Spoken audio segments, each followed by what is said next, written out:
In every age, there are those who claim to hear the voice of heaven. Some were dreamers, some were rebels, but all of them, prophets, sages, messengers, dared to speak for the divine. They stood against kings, against temples, even against their own people, to deliver a message that burned within their souls. From the sands of Mesopotamia to the mountains of Persia, from the temples of Egypt to the deserts of Canaan, the prophets became the conscience of civilization. This is the story of Revelation, the age when humanity believed it could hear the voice of God. Prophets and the Age of Revelation, Voices of the Divine. Part 5 of the series, Faith Through Time, the Story of Human Belief. 1. The Dawn of Revelation. Long before Scripture, there were voices, whispers in the wind, dreams that shook men from their sleep. In the earliest civilizations, divine communication was seen not as a privilege, but as a burden. Shamans and seers walked between worlds, serving as bridges between the human and the eternal.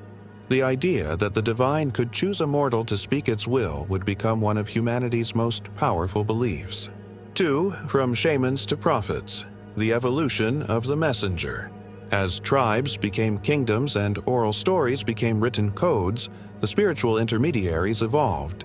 The shaman, once a tribal healer, gave way to the prophet, a messenger not of ritual, but of moral and cosmic law. In Mesopotamia, the earliest prophets spoke in temples. In Canaan, they challenged kings.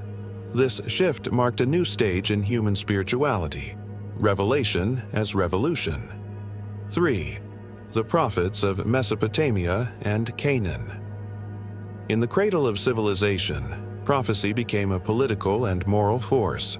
In Sumer, priests read omens from stars and entrails, believing they could interpret the god's will. But in Canaan, prophets began to speak not on behalf of temples, but in defiance of them.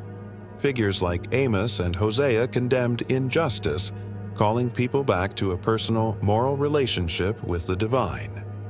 4. Egypt, Persia, and the cosmic order. In Egypt, divine order, Ma'at, was seen as the balance that sustained the universe. The pharaoh, as both ruler and divine intermediary, was himself a prophet king. In Persia, the prophet Zoroaster introduced a radical dualism: light versus darkness, truth versus the lie. His vision of cosmic struggle would echo through Judaism, Christianity, and Islam. 5. The moral revolution. From law to conscience prophecy was not only revelation, it was confrontation.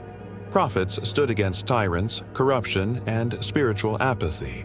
They replaced ritual obedience with ethical responsibility, turning religion inward, toward conscience. This moral revolution gave rise to the idea of justice as divine will and compassion as sacred duty. 6. The last prophets and the silence of heaven. As empires grew, prophecy began to fade.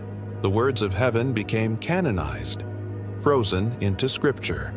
Where once there were living voices, now there were texts, studied and interpreted by scholars.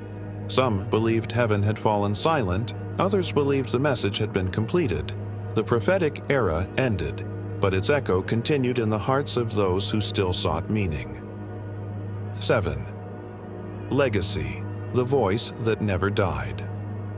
Though prophets passed, their legacy endured. Every act of conscience, every stand for truth, is a continuation of their voice. The prophetic tradition gave birth to the world's greatest moral and spiritual movements, from Moses to Jesus, Muhammad to the mystics. They taught that the divine is not a distant force, but a living presence within humanity. And so, the voice of revelation still whispers, not from mountaintops, but from within the human soul. Throughout history, prophets have stood as the conscience of civilization. Their words shaped empires, laws, and hearts, forging a bridge between heaven and earth. And though the heavens may seem silent, the human spirit still listens. Because prophecy, at its core, is not about predicting the future, It's about awakening the present